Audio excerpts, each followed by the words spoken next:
एक बड़ी प्यारी सी उक्ति है, इति विदा पुनर्मिलनाय। इसका अर्थ भी उतना ही प्यारा है। मैं विदा लेता हूं फिर मिलने के लिए।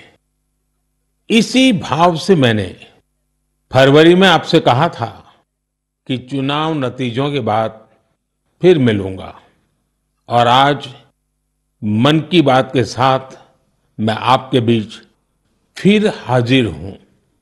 उम्मीद है आप सब अच्छे होंगे, घर में सबका स्वास्थ्य अच्छा होगा।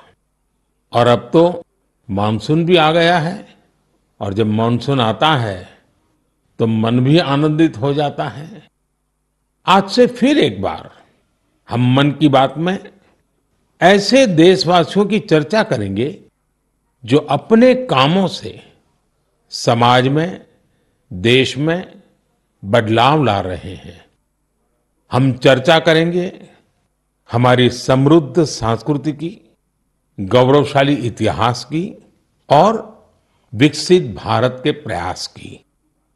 साथियों, फरवरी से लेकर अब तक जब भी महीने का आखिरी रविवार आने को होता था, तब मुझे आपसे इस संवाद की बहुत कमी महसूस होती थी। लेकिन मुझे ये देखकर बहुत अच्छा भी लगा कि इन महीनों में आप लोगों ने मुझे लाखों संदेश भेजे। मन की बात रेडियो प्रोग्राम भले ही कुछ महीने बंद रहा हो, लेकिन मन की बात का जो स्पिरिट है, देश में, समाज में हर दिन अच्छे काम, निस्वार्थ भावना से किए गए काम, समाज पर पॉजिटिव असर डालने वाले काम निरंतर चलते रहे।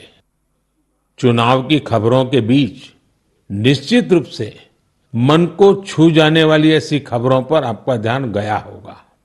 साथियों, मैं आज देशवासियों को धन्यवाद भी करता हूं कि उन्होंने हमारे संविधान और देश की लोकतांत्रिक व्यवस्थाओं पर अपना अटूट विश्वास दोहराया है। 24 का चुनाव दुनिया का सबसे बड़ा चुनाव था। दुनिया के किसी भी देश में इतना बड़ा चुनाव कभी नहीं हुआ, जिसमें 65 करोड़ लोगों ने वोट डाले हैं। मैं चुनाव आयोग और मतदान की प्रक्रिया से जुड़े हर व्यक्ति को इसके लिए बधाई देता हूं।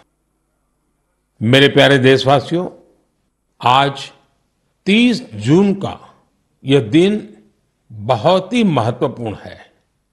इस दिन को हमारे आदिवासी भाई बहन हूल दिवस के रूप में मनाते हैं। यह दिन वीर सिद्धो कान्हू के अदम्य साहस से जुड़ा है, जिन्होंने विदेशी शासकों के अत्याचार का पुरजोर विरोध किया था। वीर सिद्धो कान्हू ने हजारों संथाली साथियों को एकजुट करके अंग्रेजों का जी जान से मुकाबला किया। और जानते हैं ये कब हुआ था? ये हुआ था 1855 में। यानी ये 1857 में भारत के प्रथम स्वतंत्रता संग्राम से भी 2 साल पहले हुआ था। तब झारखंड के संथाल परगना में हमारे आदिवासी भाई बहनों ने विदेशी शासकों के खिलाफ हथियार उठा लिया था। हमारे संथाली भाई बहनों पर अंग्रेजों ने बहुत सारे अत्याचार किए थे, उन पर कई तरह के प्रतिबंध भी लगा दिए थे। इस संघर्ष में अद्भुत वीरता दिखाते हुए वीर सिद्धो और कान्हू शहीद हो गए। झारखंड की भूमि के इन अमर सपूतों का बलिदान आज भी देशवासियों को प्रेरित करता है।